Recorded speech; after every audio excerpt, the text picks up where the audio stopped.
All right, so I'm going to talk about the first sheet for factoring. I'm not going to do all three of these questions just because you should be able to do some of these questions on your own. I'm going to go straight to the last question.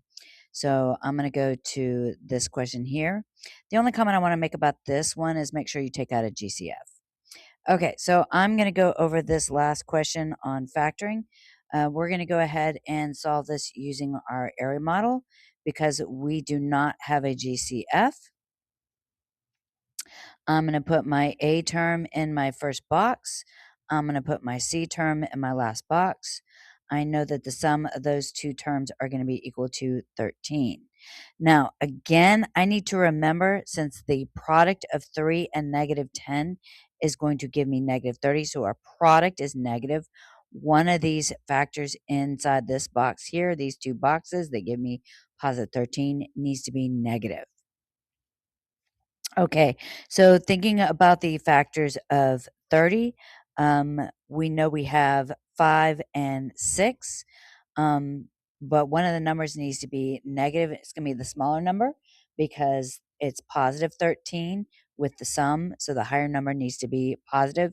So 3 and or 6 and 5 won't work because that is um, positive 1 if I were to add those two numbers together.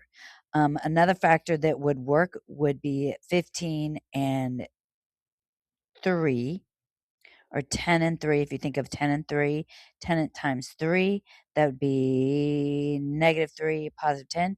Again, that's not going to give us the 13 that we need. I know that 30 divided by 3, or divided by 2, 30 divided by 2 is going to give me 15. So if you think 15 and 2, 15 minus 2 will give us that 13 that we need. So I'm going to use minus 2 here and positive 15 there.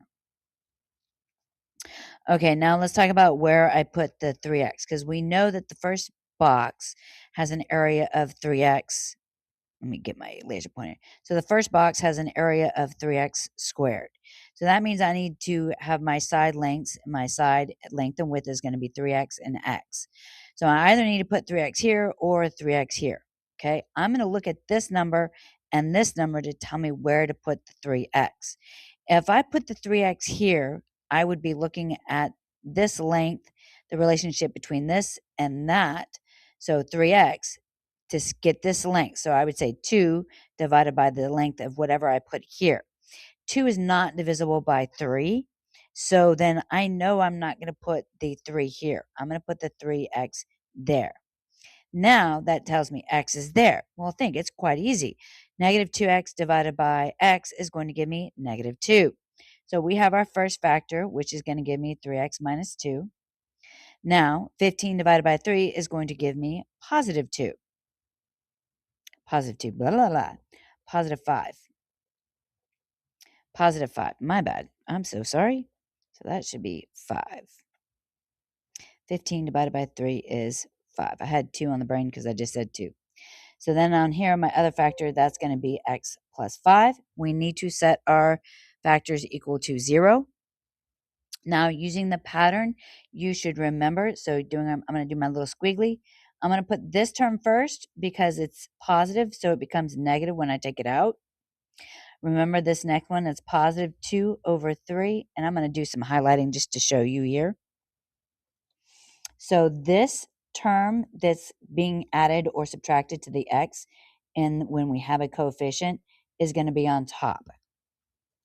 And then this term that's in front of the x is going to be on the bottom. Okay?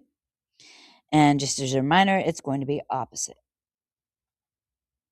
All right, now I'm going to go over a couple of the questions on the special factoring because that is also a different situation. Now, on your sheet, on the special factoring, it gives you the two different factoring situations. It gives you a difference of squares. So you know automatically when you see the subtraction symbol and you have no bx term, you know you have a difference of squares. Difference of squares, you have a squared minus b squared is equal to the factors of a minus b times a plus b. So on this quadratic right here, I'm going to go ahead and go to the more challenging one, which is this one, even though it's not really more challenging. It's just you have to think about both terms. Here, you only have to think really of the 49. Here, you have to think about both terms. So, okay. So I know I'm going to think of the number 9 that's going to be double, the factors of 9 that's a double. So that is 3 times 3 is the double. And then, of course, you have the x and the x. So technically, your a value is 3x. And then we're going to think of the double number that gives us 40 or 25, which is 5 times 5. So that means our b value is equal to 5. So when I write the factors, in the place of a, I'm going to put 3x, and in the place of b, I'm going to put 5. So that's going to be 3x and 5, and then one of these needs to be minus, and one of these needs to be plus. Now, so when I find the solutions, that's going to give me negative 5 over 3 and positive 5 over 3. Now, there is a shorter way to write this. There's a symbol that we like to use, and that is a plus and a minus symbol. So that, mathematicians are notoriously lazy. I want to write and do the least amount of work possible. So I can shorthand this and say plus or minus. I know that's an either or situation. And I can say plus or minus 5 over 3, and then that is our answer. The other factor situation I'm going to go over is the trinomial. So to let you know, you have the trinomial when you have a minus b squared. That's going to be equal to a squared minus 2ab plus b squared. Now, when you're going backwards, oops. Oh, no. Did it cancel it? Hold on. What did I do? I hope it didn't end it.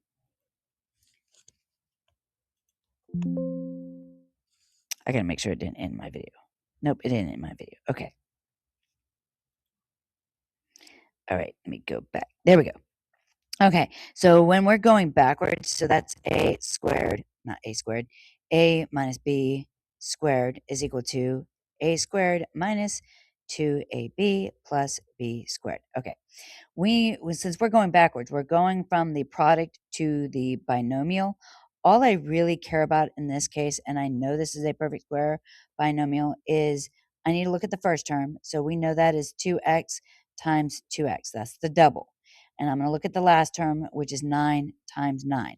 Now you can mentally check and think, because this middle term right here says negative 2. So negative 2 times, what's our a term? 2x. What is our c term? 9, or rather our b term in the case of the trinomial. That's going to give me negative 36x, which is our middle term. So we definitely have a perfect square trinomial. So all I got to know to write this is going to be 2x minus 9 squared. Set that equal to 0. Now, you can solve both. You can separate these 2x minus 9 and do 2x minus 9